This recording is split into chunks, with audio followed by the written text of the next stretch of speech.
Okay, so we're going to talk about the domain of a composition of functions.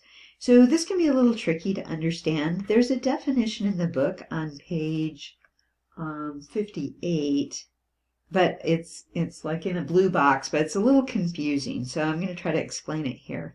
Let's say you have the composition f of g of x. And let's say g of x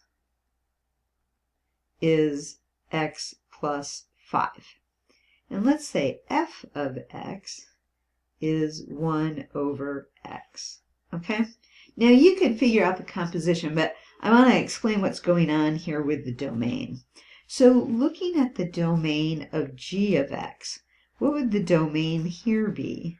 The domain would be all real numbers, right? Negative infinity to infinity. You know, any real number and add 5 to it, okay? So we don't have a restriction there on g of x.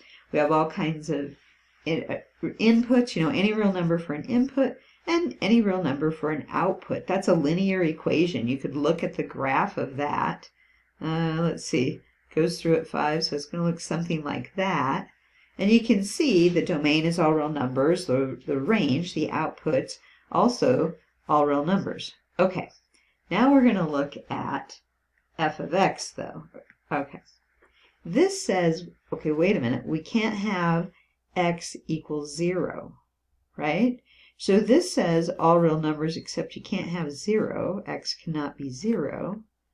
Okay, so now you have to go back for the composition and say, all right, I've got inputs here, any real number, that'll work.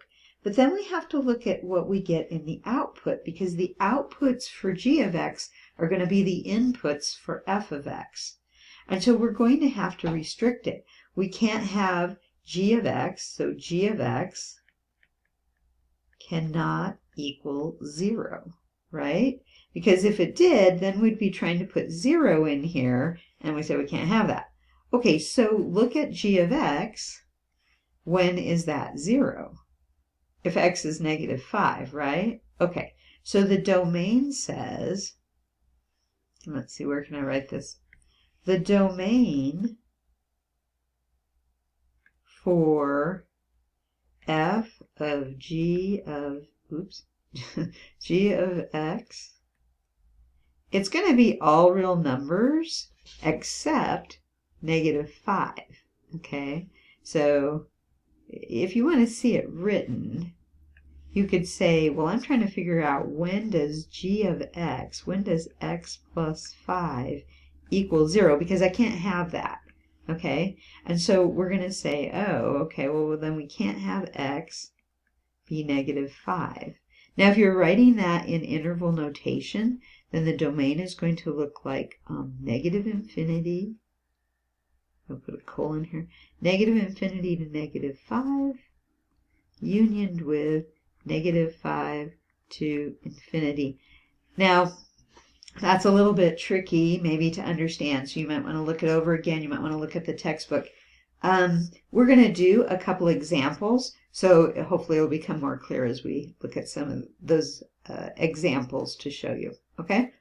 So remember, the outputs for the first function that you're using, those are going to be the inputs for the second function in the composition, and then that's what you have to check. Okay,